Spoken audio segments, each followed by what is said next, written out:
Bom dia, boa tarde ou boa noite. Neste vídeo nós vamos abordar o recurso de embargos de declaração. Eu espero que vocês gostem.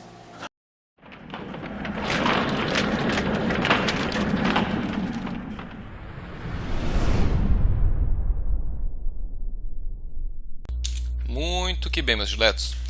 Vamos falar ainda aqui brevemente a respeito do recurso de embargos de declaração. Na verdade, eu farei dois vídeos. Vamos falar de uma parte inicial, uma introdução ao tema, e eu vou complementar no próximo vídeo, porque senão eu vou me estender muito nesse vídeo sobre embargos de declaração. Então vamos lá. Vejamos aqui um conceito e a respeito também do cabimento dos embargos de declaração. Vejamos o que diz Humberto Teodoro Júnior no tópico 799 dessa obra aqui, ó, muito boa por sinal. É um livro eletrônico, né? Então você seleciona aqui o tópico e vai direto a ele. Bem interessante esse formato. Muito boa a obra. Bem, o que diz Humberto Teodoro Júnior? Olha lá, nesse tópico 799.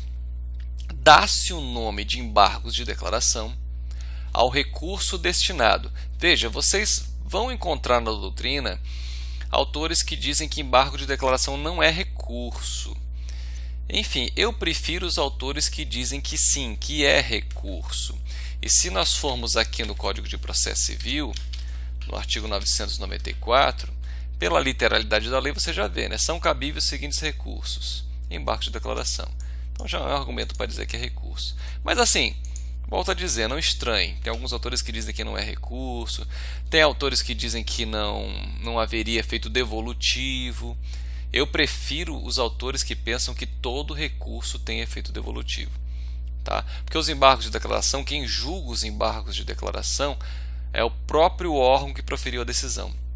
Então, para alguns, não teria efeito devolutivo, porque para ter efeito devolutivo necessariamente deveria ser julgado por um órgão hierarquicamente superior. E aí, geralmente, quem diz isso acaba concluindo que embargo de declaração não é recurso. Tá? Mas, enfim, vamos admitir aqui que seja recurso e que há efeito devolutivo. Ok? Então, dá-se o nome de embargo de declaração ao recurso destinado a pedir ao juiz ou tribunal, prolator da decisão, que afaste obscuridade, supra omissão, elimine contradição existente no julgado ou corrija erro material. Então, daqui a pouco a gente vai falar da questão de fundamentação vinculada, né, lição do Didier. Mas é isso que tem que ser alegado em embargo de declaração: obscuridade, omissão, contradição ou erro material. Ele não serve para outra matéria, a não ser essas enumeradas no artigo 1022, que a gente vai ver já já. Então, qualquer decisão judicial, porque o Código Revogado falava só de sentença e acórdão, não falava de decisão interlocutória. E aí houve época que havia uma discussão se pode ou não pode, e depois todo mundo concordou que podia. Então, o novo código vem e diz que cabe de qualquer decisão. Há quem exagere, a meu ver. Tem autores dizendo que agora cabe inclusive de despacho.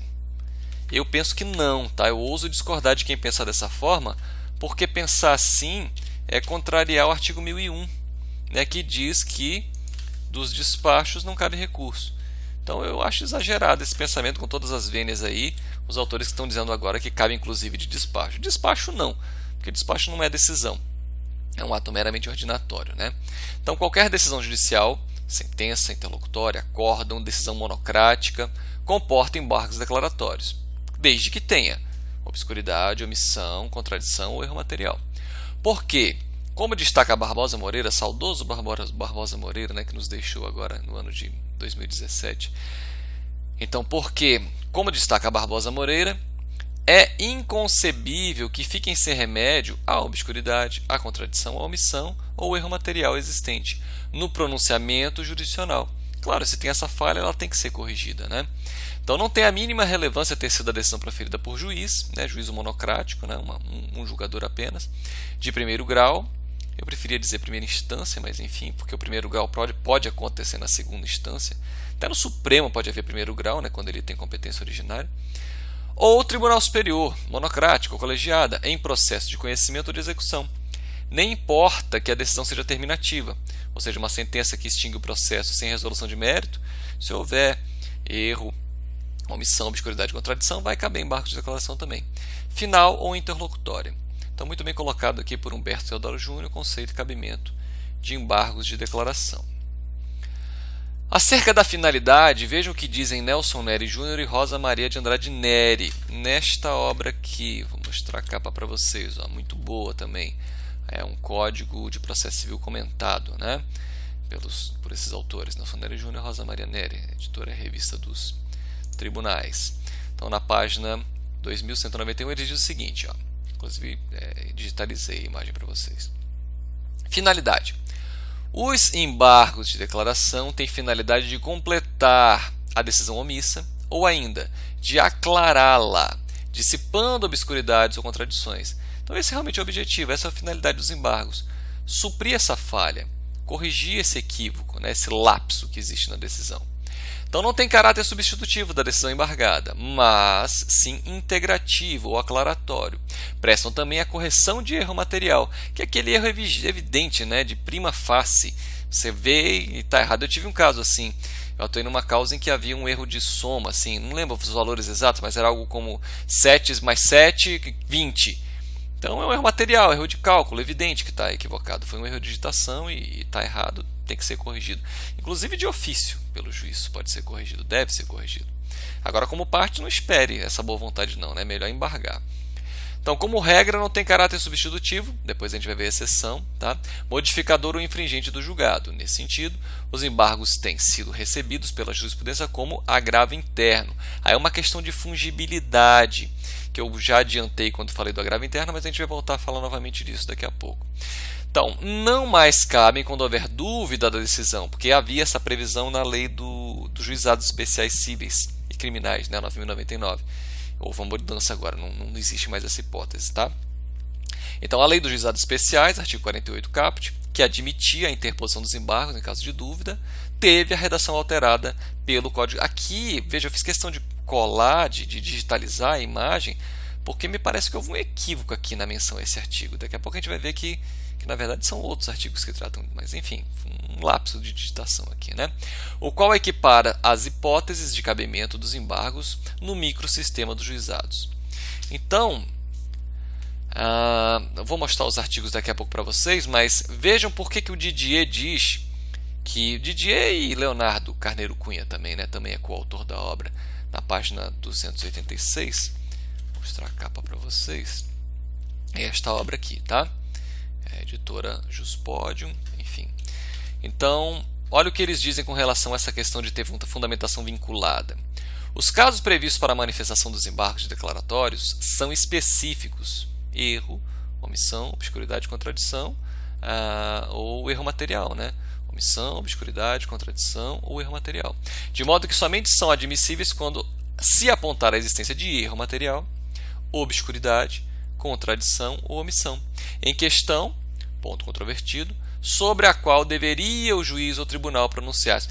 Necessariamente, porque tem algumas questões que não há necessidade.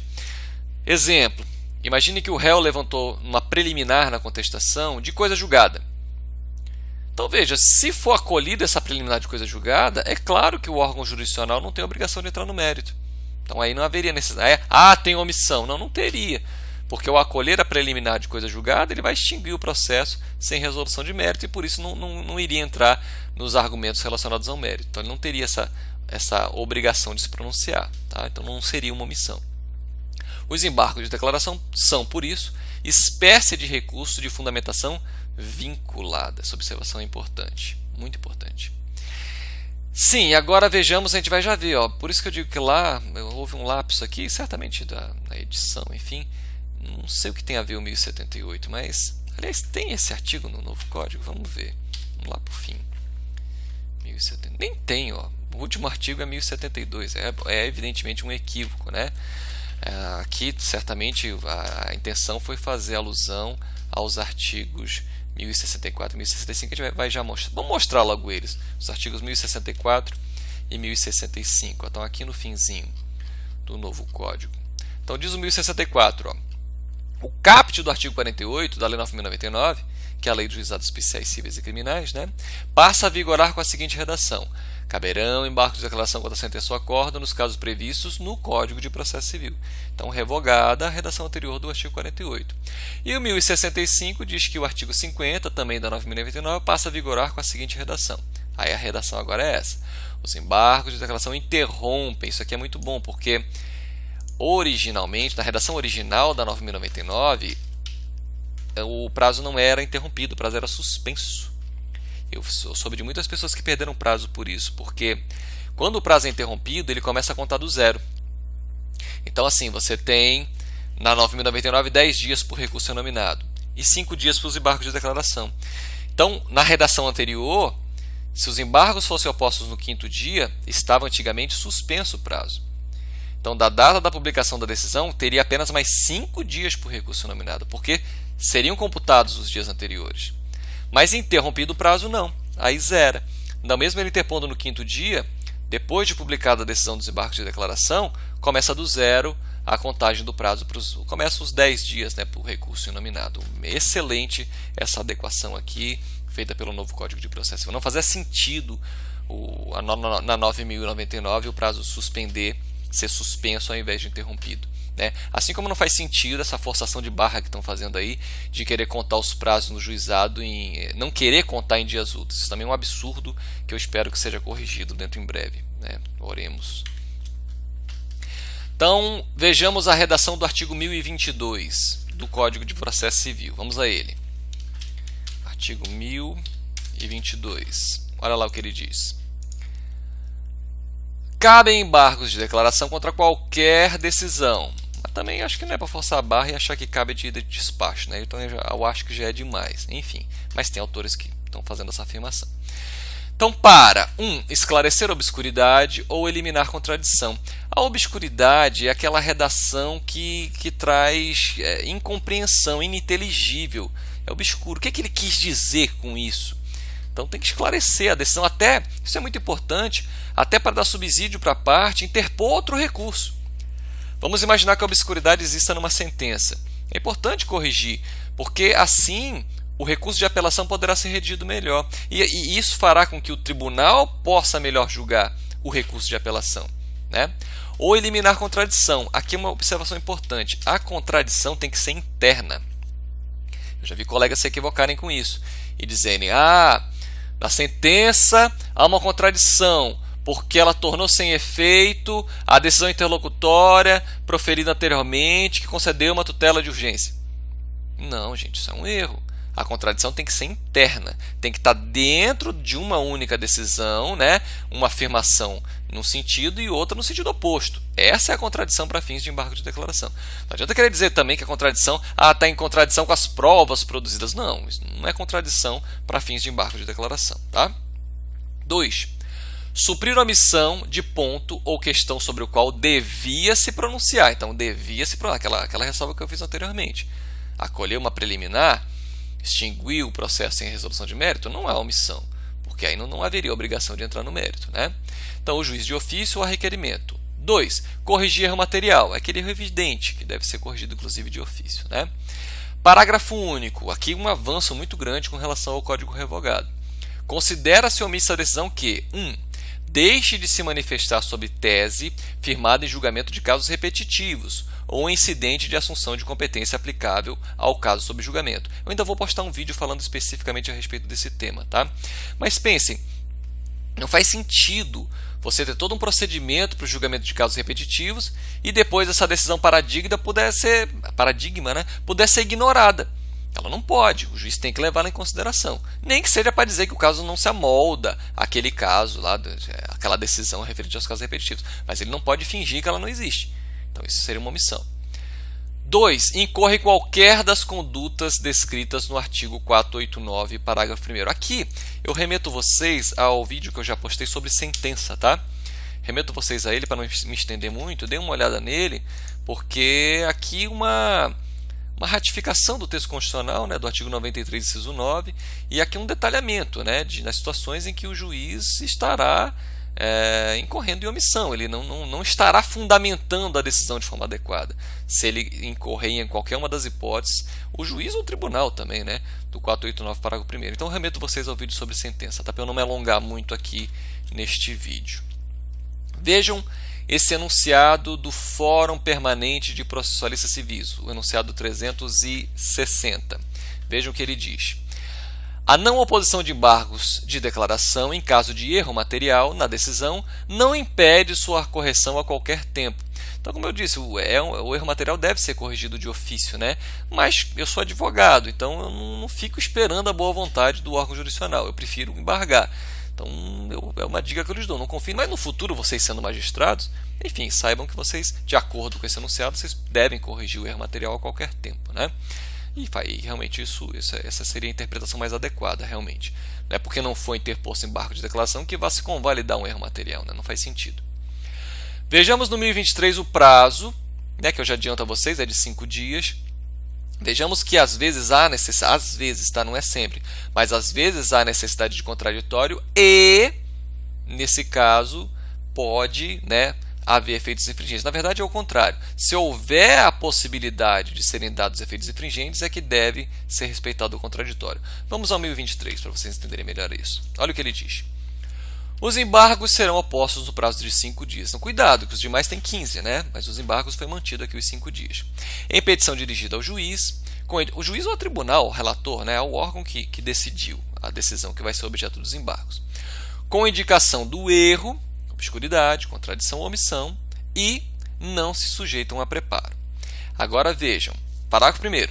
Aplica-se aos embargos de declaração o artigo 229, que é aquele que fala que o prazo dobra quando os litisconsortes têm advogados diferentes, de escritórios diferentes, e desde que os autos do processo sejam físicos. Se os autos forem eletrônicos, o prazo não dobra, tá? Parágrafo 2º. O juiz intimará o embargado sempre? Não é sempre, tá? Mas somente quando houver a possibilidade de se modificar o dispositivo da decisão. Então vamos lá. O juiz intimará o embargado para, querendo, manifestar-se no prazo de 5 dias sobre os embargos opostos. Mas somente nesse caso, tá? Caso seu eventual acolhimento implique a modificação da decisão embargada. Isso aqui quer dizer que uma sentença que era de procedência se torna improcedência. Isso normalmente ocorre em casos de omissão. Porque quando há uma omissão, né, vamos imaginar que tinha nos autos um recibo de quitação da dívida e o juiz não viu. Eu já vi isso acontecer. Então, opostos embargos, suprida a omissão, não, realmente, eu não tinha visto esse documento, é uma omissão, eu não me manifestei a respeito desse ponto, e isso pode modificar. Então, o Supremo já tinha esse entendimento, né, de que, porque vejam, normalmente não é esse o objetivo dos embargos. Normalmente os embargos não vão mudar o dispositivo da decisão. O que se quer é corrigir aquele lapso, aquela omissão, aquela obscuridade, aquela contradição, aquele erro material. Mas, eventualmente, isso pode implicar na modificação do dispositivo. Aí disse que os embargos de declaração têm efeitos infringentes. Então, o Supremo entendia o seguinte, que nesses casos tem que dar oportunidade para o embargado se manifestar. Para outra parte, apresentar, querendo, né, suas contrarrazões, sob pena de violação do contraditório. Então, o novo Código trouxe, isso não tinha no Código Revogado. Agora nós temos aqui o que o Supremo já dizia já há algum tempo, né? Vamos adiante. Vejamos no 1024 o procedimento e vamos falar novamente dessa questão da fungibilidade. Vamos ao 1024. Deixa eu aumentar aqui para vocês enxergarem melhor. Não tem desculpa, né? Até míope enxerga isso aqui sem óculos. Ups. Pronto. Então diz o 1024. O juiz julgará os embargos em 5 dias. Isso aqui na prática é bem difícil acontecer, né? Mas enfim, é o que diz o novo Código. Parágrafo 1º. Nos tribunais, o relator apresentará os embargos em mesa na sessão subsequente. Proferindo o voto e não havendo julgamento nessa sessão, será o recurso incluído em pauta automaticamente. Aqui o texto é autoexplicativo, né? Quando os embargos de declaração forem opostos contra a decisão de relator ou outra decisão unipessoal, que não é do colegiado, portanto, né, proferida em tribunal, que é órgão colegiado, o órgão prolator da decisão embargada decidi-los-á monocraticamente. Porque a decisão monocrática que foi objeto dos embargos, então a decisão dos embargos vai ser monocrática também. Parágrafo 3º.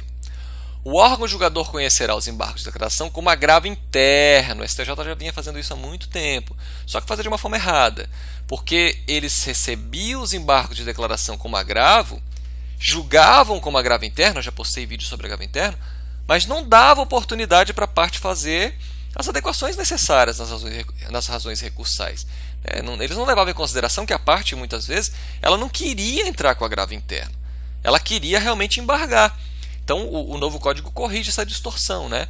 O órgão julgador conhecerá os embargos de declaração como agravo interno. Claro, se a decisão embargada for uma decisão monocrática, né, do relator em recurso, em tribunal, se entender ser este o recurso cabível. Agora, olha lá, isso aqui que é o avanço. Ó. Desde que determine previamente a intimação do recorrente para, no prazo de 5 dias, complementar as razões recursais, de modo a ajustá-las às exigências do artigo 1021, parágrafo 1º. Remeto vocês ao vídeo que eu já postei sobre agravo interno. Tá? Vejam esse enunciado, mais um enunciado do Fórum Permanente de Processos Civis, enunciado número 23. Ó.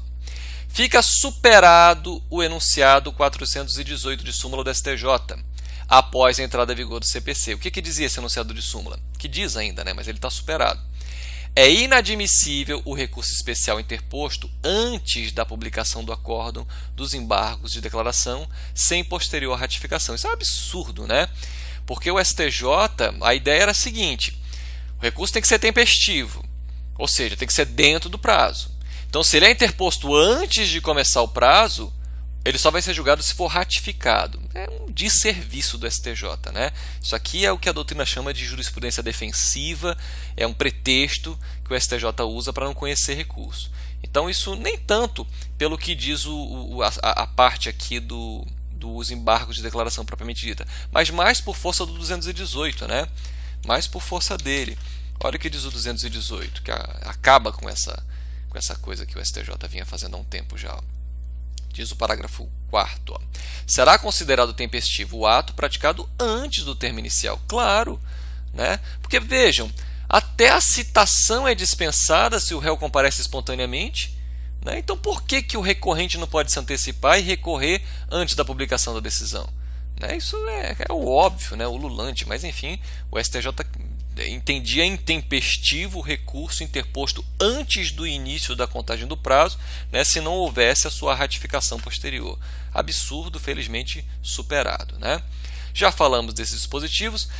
Eu vou encerrar por aqui para não me alongar, mas depois nós vamos prosseguir falando dessa questão importantíssima de pré-questionamento. Tá? Vamos analisar no próximo vídeo os artigos posteriores, sobretudo com bastante vagar e atenção o 1025, e vamos ver depois também o artigo 1026. Né? São eles, deixa eu confirmar, isso, 1025 e 1026. Isso. E aí, no próximo vídeo, a gente encerra, tá? Espero ter auxiliado vocês. Vou dar prosseguimento depois abordando esses outros temas. Por hoje é só e até a próxima.